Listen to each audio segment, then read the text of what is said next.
पहली शर्त कुर्बानी के लिए ये है कि मुसलमान होना, क्योंकि गैर मुस्लिम कुर्बानी हो या कोई भी इबादत हो उनका मुकल्लफ ही नहीं है।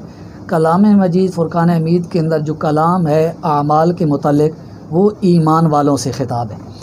उसके बाद दूसरी शर्त यह है कि वो मुसलमान बालिग़ भी हो। जो नाबालिग़ है उस पर कुर्बानी वाजिब नहीं है, अलबत्ता अगर उनके वालिदैन उसकी तरफ से करना चाहें उनको इजाज़त है जायज़। वाजिब ना होने का मतलब यूँ नहीं कि आप उसकी तरफ से कर नहीं सकते या करेंगे तो कुर्बानी अदा नहीं होगी, बल्कि ये है कि इस पर वाजिब नहीं है, करेंगे तो नफली अदा होगी और बहरहाल सवाब उस पर ज़रूर मुरतब होगा। तीसरी इसमें शर्त यह है कि बंदा मुकीम हो, मुसाफिर ना हो। मुसाफिर से मुराद शरई मुसाफिर यानी जदीद तकाज़ों के मुताबिक तकरीबन 92 किलोमीटर की मुसाफत से अपने घर से वो दूर ना हो। अगर वो दूर होगा वो शरई मुसाफिर कहलाएगा और मुसाफिर पर कुर्बानी वाजिब नहीं होगी। कुर्बानी जो है ये 10 ज़ुल्हिज्जतिल हराम, यहाँ पर भी 10 ज़ुल्हिज्जतिल हराम में भी कैद है कि आप शहर में रहते हैं, वहाँ जब ईद की नमाज हो गई, खुतबा भी हो जाए तो उसके बाद है बेहतर कुर्बानी करना। कोई पहले खुतबे से पहले कर लेगा हो जाएगी, लेकिन नापसंदीदा अमल है। खुतबे के बाद आए वो कुर्बानी करें, क्योंकि अगर नमाज ईद से पहले कुर्बानी कर ली तो गोश्त हो जाएगा, जानवर हलाल हो जाएगा, लेकिन जो कुर्बानी है वो कुर्बानी अदा नहीं होगी।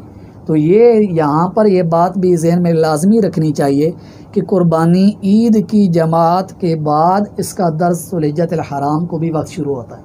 फिर 10 ज़ुल्हिज्जतिल हराम 11 और 12 को गुरूब आफ्ताब तक होता है। जैसे गुरूब आफ्ताब हो गया कुर्बानी का वक्त ख़त्म हो गया, क्योंकि कुर्बानी के मामले में जो शराइत हैं उनमें ये भी होता है कि ऐसा नहीं है कि अब कुर्बानी के अंदर वो पूरे 3 दिनों के अंदर ही शराइत पाई जानी चाहिए, उनमें से किसी वक्त भी शर्त पाई गई कुर्बानी वाजिब हो जाएगी। अब मुसाफिर से मसला मुताल्लिक़ यूँ है, एक बंदा इब्तिदा में 10 ज़ुल्हिज्जतिल हराम को मुसाफिर था, 11 को वापस आ गया, बकिया शराइत पाई गई तो उस पर कुर्बानी वाजिब हो जाएगी। इसी तरह 12 को आ गया या 13 को आ गया, वक्त के अंदर अंदर बकिया शराइत पाई गई तो उस पर कुर्बानी वाजिब हो जाएगी। तो ये है साथ की तीसरी शर्त बंदे का मुकीम होना। चौथी शर्त है वो है साहिब निसाब होना, साहिब इस्तिताअत होना। बंदे के पास ज़रूरियात ज़िंदगी के अलावा इतना सामान हो या नकदी हो या सोना या चांदी की मालियत हो जो बंदे को निसाब तक पहुंचा दे। यानी सोने का तो एक अलग निसाब है 7.5 तोला सोना, चांदी का है 52.5 तोला चांदी की मिकदार। माले तिजारत हो या इसके अलावा करेंसी हो या इसके अलावा घर के अंदर ज़रूरियात ज़िंदगी के अलावा सामा हो, उनकी कीमत अगर 52.5 तोला चांदी की कीमत के मुताबिक पहुंच जाती है उस पर कुर्बानी वाजिब हो जाएगी। अब यूँ देखें किसी के पास इस दौर के अंदर मतलब 1 तोला सोना है, अब उसके पास ज़रूरियात ज़िंदगी के अलावा सामान की कुछ कीमत है, चाहे हत्ता कि वो 500,000 तक पहुंचती है, 2 निसाब बन जाएंगे, चांदी का निसाब बन जाएगा और चांदी के निसाब जब बन जाएगा तो बंदा साहिब इस्तिताअत हो जाएगा। हम ग्रामों में अगर चांदी को ले लें तो आसानी हो जाएगी, क्योंकि तोले के मामले के अंदर फिर वो पता होता है कि बाज़ औक़ात कितना है।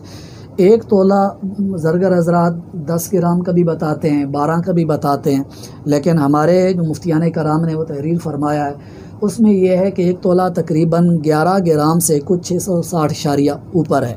उसके मुताबिक हम जब रेट मालूम कर लेंगे और जिस दिन ये बंदा चेक करना चाह रहा हो उसी दिन का ही रेट लेना भी चाहिए। और अपने ही इलाके का ये एतबार भी है, हम बड़े शहरों का एतबार नहीं करेंगे, हम अपने इलाके का एतबार करेंगे, क्योंकि कराची का रेट और होगा, हमारे रावलपिंडी डिवीज़न का और होगा। फिर बाज़ों का यूँ भी होता है कि डिवीज़न के अंदर भी रेट जो ख़ास अपने अज़ला होते हैं उनके अंदर मुख्तलिफ होता रहता है, तो उसके मुताबिक हमें देखना होगा। अब सवाल ये होता है कि ज़रूरियात ज़िंदगी क्या चीज़ हैं, क्योंकि हमने ये कहा कि ज़रूरियात ज़िंदगी के अलावा वो सामान हो। ज़रूरियात ज़िंदगी के मुतल्लिक़ यह आएगा कि रहने का मकान जिनके अंदर वो रहते हैं ये ज़रूरियात के अंदर है। इस्तेमाल के लिए सवारी ये भी ज़रूरियात के अंदर हैं। उमूर ख़ानादारी यानी घर के अंदर वो बर्तन जो बंदे की ज़रूरत के अंदर होते हैं, साल भर में कभी ना कभी इस्तेमाल होते रहते हैं, वो ज़रूरियात के अंदर आ जाएंगे। साथ यूँ भी है कि ज़रूरियात ज़िंदगी के अंदर बंदे का मोबाइल ये भी आता है, लैपटॉप है जिसने इस्तेमाल करना है तालीम व ताल्लुम के लिए, कारोबार के लिए, ये इसकी ज़रूरियात के अंदर आ जाएगा। गाड़ी बाइक चाहे महंगी भी है लेकिन ये उसकी ज़रूरत के अंदर आ जाएगी। ये ज़रूरियात ज़िंदगी हैं। गर्मियों सर्दियों के जो कपड़े हैं ये ज़रूरियात ज़िंदगी के अंदर है। अब इसके अलावा घर के अंदर डेकोरेशन का सामान है, ज़रूरियात ज़िंदगी के अंदर नहीं है। इसी तरह जदीद तकाज़ों के मुताबिक क्योंकि हमारे यहाँ सिंदरियाँ वगैरह होती हैं, ये भी ज़रूरियात ज़िंदगी के अंदर नहीं होती। मोबाइल एक तो ज़रूरत के अंदर है लेकिन किसी ने अगर वैसे ज़ायद रखी हुई है तो वो उसकी ज़रूरत से हटकर होगा, वो ज़रूरत में नहीं आएगा। अहले इल्म के लिए किताबें उनकी ज़रूरत है, चाहे वो दीन का इल्म रखने वाले हों चाहे दुनिया का इल्म रखने वाले हों। जो इससे हटकर होगा उनके लिए ज़रूरत नहीं आएंगी। अहले पेशा के लिए उनके पेशा के औज़ार ज़रूरत के होंगे लेकिन उसके अलावा अगर सामान होगा वो उनकी ज़रूरत के अंदर नहीं आएगा।